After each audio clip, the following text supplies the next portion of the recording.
नमस्कार दोस्तों, जय श्री राम।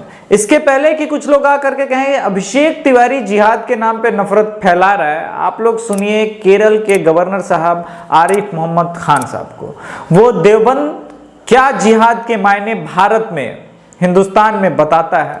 और देवबंद का राज इस देश के 3 लाख मस्जिदों पे है, वहां से वो तकरीरें करता है। ये मैं नहीं, आरिफ मोहम्मद खान साहब कह रहे हैं, तो सुन लीजिए उसके बाद। इसको तो सुन लीजिए। शरीयत में जिहाद दीन हक की तरफ बुलाने और जो उसे कबूल न करे उससे जंग करने को कहते हैं। ये देवबंद में, और इस किताब को बच्चा जब आता है तो वो यूं करके आंखों पे लगाता है, चूंकि उसको कहते हैं। केरल में मेरे ख्याल से एक और एफआईआर वहां के पूर्व मुख्यमंत्री वीएस के खिलाफ हो जानी चाहिए, क्योंकि 2010 में उन्होंने कहा था कि केरल में इस्लामिक रेडिकलाइजेशन इतना बढ़ चुका है कि अगले 20 सालों में केरल में भी अब मुस्लिम स्टेट नहीं, मुस्लिम नेशन के तरफ बनने की तरफ होड़ में चला जाए। यार नहीं हुआ यार, क्या बात है। अच्छा, वो सुधीर चौधरी वाला एक्स्ट्रा है, सिर्फ सुधीर चौधरी से दिक्कत है, बाकी कोई करे तो सब ठीक है। आज मुझसे भी दिक्कत हो सकती है, हाँ हो तो सकती है, क्योंकि मैं तो नफरत फैलाता हूं। ये लोग तो वो जो कह रहे हैं, खैर पीएफआई संगठन के ऊपर स्टिंग किया था आज तक में। उसमें पीएफआई संगठन के लोग खुद बता रहे हैं कि वो कैसे लव जिहाद को प्रमोट कर रहे हैं। अच्छा, लैंड जिहाद के बारे में भी मेरा कुछ कहना है, मेरा नहीं, पूर्व आईपीएस का है। आप लोग चाहें तो एफआईआर करा सकते हैं, और मैं चाहता हूं कि आप लोग उनको कोर्ट में लेके जाएं, ताकि वो अपने एक्सपीरियंसेस जो बताए तो पूरी दुनिया को और मालूम हो सकता है। मेरे वीडियो का रीच तो 25-30 हजार तक सिमट जाएगा, है ना। पहले उनको भी सुनाता हूं। गाजियाबाद में था तो वहां एसएसपी था। एक नया मैंने मोडस ऑपरेंडाई देखा मकान पे कब्जा करने का। वहां तब वो डेवलप करती हुई सिटी थी, पुरानी बात है। दिल्ली से बड़े बड़े लोग आते थे, बंबई से, और बड़े बड़े मकान बनवाए, और उसके बाद रहते थे मुंबई में और दिल्ली में और बैंगलोर में। खाली मकान में एक आदमी ने, मैंने मान लीजिए, एक मुकदमा लगाया, राहुल जी को दूसरा फरीक बनाया और कोर्ट में यह दायर किया कि ये मेरा मकान है, राहुल जी ने कब्जा कर लिया। एक्चुअली ना राहुल जी का है ना मेरा है, वो मकान किसी और का है। और मैंने एक फर्जी कागज लगा करके पेश कर दिया कोर्ट में मुकदमा। कभी कभी जज भी मिले हुए थे। 3-4 महीने हम दोनों ने कागज पत्तर कोर्ट में पेश किए, दिखाए। उस आदमी को पता ही नहीं जिसका मकान है कि उस पर मुकदमा लग गया है। 2 क्लेमेंट्स खड़े हो गए, और 3-4 महीने बाद राहुल जी ने कंसीड कर लिया कि हाँ साहब मुझसे गलती हुई, मकान तो इन्हीं का है। कोर्ट ने आदेश कर दिया मेरे नाम पे कि वो मकान इनका है। और अब मैं उस कागज को लेकर के घुस गया अंदर उसके, और अब जब उसके चौकीदार बोलेगा या शिकायत होगी, वो भागा। मेरे पास एक्चुअली एसएसपी गाजियाबाद की हैसियत से मुंबई का बड़ा व्यापारी रोते हुए लगभग, साहब मेरा मकान कब्जा कर लिया फला ने। तुम्हारा मकान? जब बुलाया तो उसने कहा साहब कोर्ट का आदेश दी, मेरा मकान है, ओरिजिनल कागज सारे इसके पास हैं, और कोर्ट ने आदेश उनके लिए कर दिया। इस्लामिक रेडिकलाइजेशन को लेकर के द हिंदू ने एक रिपोर्ट पाई, उसमें पीएफआई को डायरेक्टली काउंटर किया।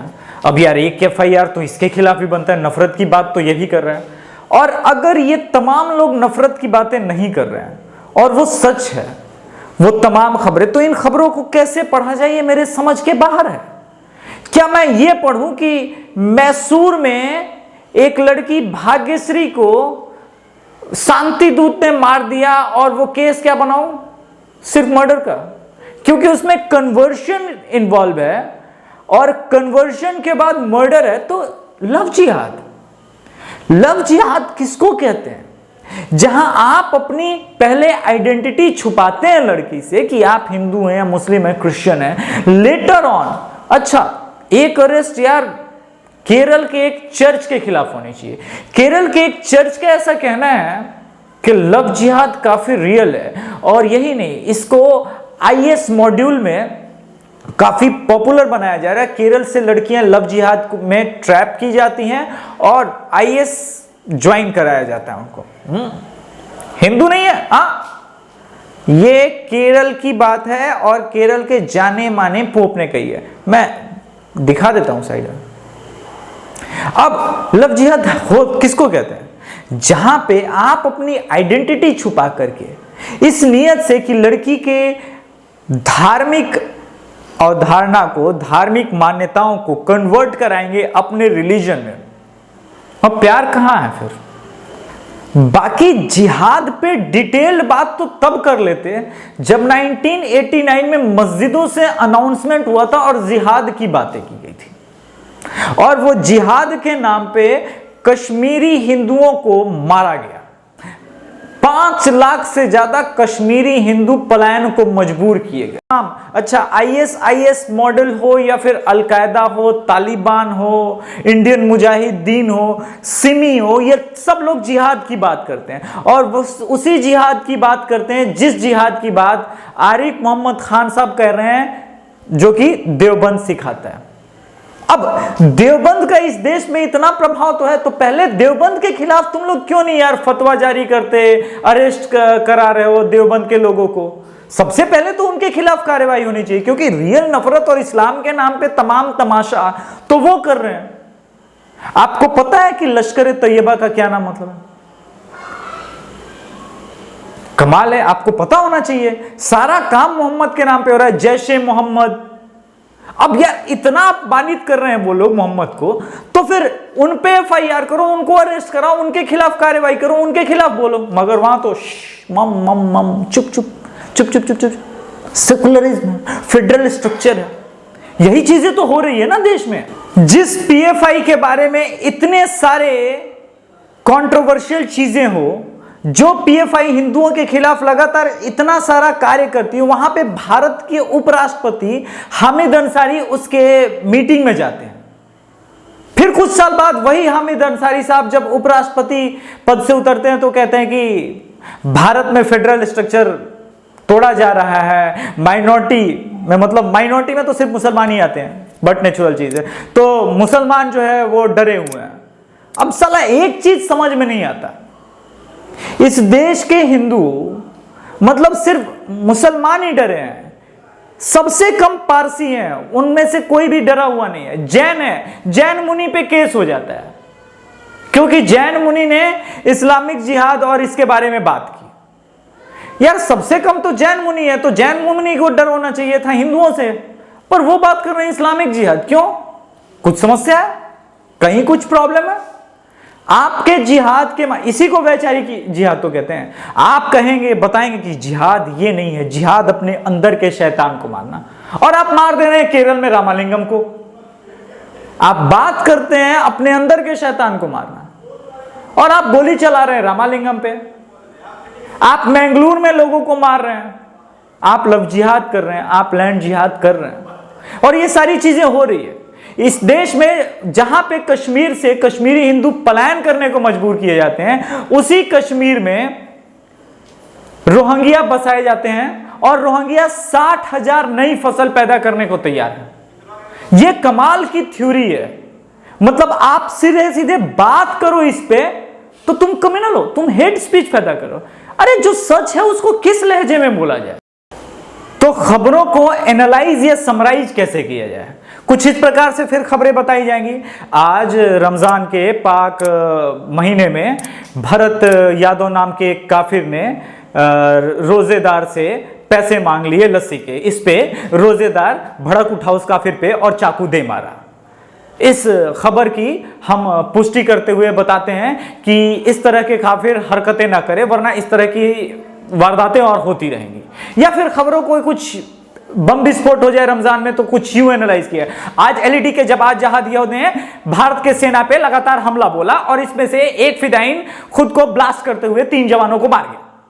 कुछ इस तरह से बातें कीजिए ताकि आपको लगे कि चीजें कम्युनल नहीं है, हेट स्पीच नहीं है, क्योंकि खबर तो बताई जाएगी जो सच है या गलत है। अब असल मुद्दा, अगर आपको खबरों से परेशानी है तो समस्या का समाधान नहीं निकलेगा, लेकिन जो ये न्यूज बन रहे हैं इनको रोकना है तो आप अपने कौम के भीतर लोगों को बताइए कि जो गलत है ये नहीं होना चाहिए, ये सही इस्लाम का परिभाषा नहीं है, डेफिनेशन नहीं है। इसके लिए आप हमें क्यों ब्लेम कर सकते हैं? आप हमें ब्लेम नहीं कर सकते, आपको खुद को ब्लेम करना होगा, क्योंकि ये चीजें हो रही है।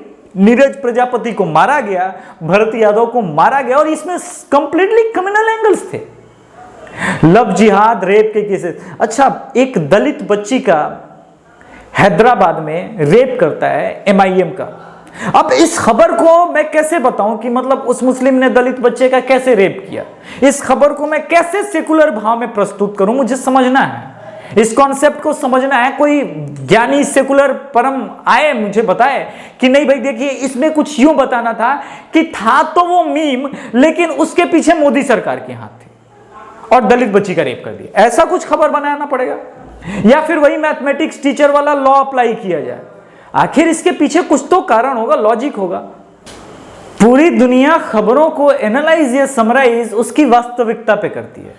अब आप IS को एक सामाजिक संगठन तो नहीं बता सकते, आप अलकायदा को या PFI को या सिमी को या इंडियन मुजाहिदीन को एक सामाजिक संगठन नहीं बता सकते। ये कट्टर रेडिकल इस्लामिक टेररिज्म को सपोर्ट करती हैं, प्रोड्यूस करती हैं, टेररिस्ट बनाती हैं।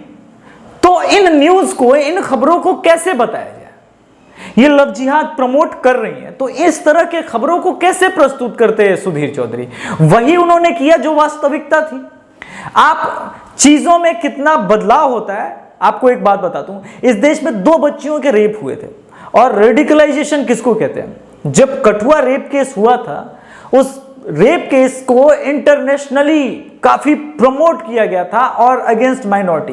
पर वहीं मस्जिद में जब गीता नाम की छोटी बच्ची का रेप हुआ था, पूरे देश के मीडिया ने मुंह पे पट्टी बांध दी थी। तो भाई उस पे FIR कैसे किया जा सकता था? पर उस खबर को भी फिर उसी अंदाज में बताना था। लेकिन चीजों को आपको रेडिकलाइज करना है और आप फिर उम्मीद करेंगे कि इस तरह की बातों का कोई प्रतिक्रिया ही ना हो। ऐसा हो ही नहीं सकता।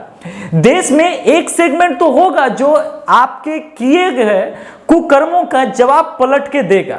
आप भरत यादव को धार्मिक उन्माद में मार देंगे और फिर आप एक्सपेक्ट करेंगे कि कोई कुछ ना बोले। आप पटना में सनी गुप्ता के लाश पे पत्थर फेंकेंगे और आप चाहेंगे कि इस खबर को कैसे बताएं। आज सन्नी गुप्ता का जो है दुखद समाचार मिला, उनको मार दिया गया। शांति दूतों ने ऊपर में फूल की जगह पत्थर बरसा करके शव को जो है शव यात्रा में जाने दिया। पुलिस हाथ जोड़ रही थी शांति दूतों के आगे और कह रही थी प्लीज अब पत्थर मत बरसाइए, इस पे दरअसल फूल बरसाने का रिवाज है। कुछ इस तरह से ना खबरें पढ़ी जाए तो FIR नहीं होगा। या फिर आप कहेंगे कि नहीं भाई बंदा जो है क्रिमिनल नहीं है, सेकुलर बंदा इसको कहते हैं, हम पत्थर मार रहे थे तो उसकी तुलना फूल से करी गई। आखिर क्या बताया जाए? मैं चाहता हूं कि वो रेडिकल इस्लामिक लोग आए और मुझे कमेंट में समझाएं कि मतलब क्या बोलना है, नफरत फैलाना है, क्या बोलना है इसको। जो खबर है वही खबर बोलेंगे और वो खबर हो रही है तो आपकी जिम्मेदारी है उन खबर को रोकना, उनको होने से रोकना। वो मेरी जिम्मेदारी नहीं है, मैं तो बोलूंगा। और किसी को अगर FIR करना है तो आए करे, मैं तो चाहता हूं हो, इसको बड़े प्लेटफॉर्म पे डिबेट कराएंगे, हम तो चाह रहे हैं। और आप तैयार रहिए, इसका भी रिवर्स इफेक्ट होगा।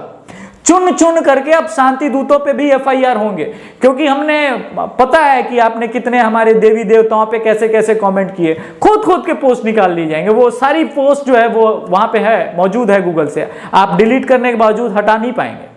तो इंतजार कीजिए और इंतजार की घड़ी काफी आपके लिए मनोरम होने वाली है। जय श्री राम।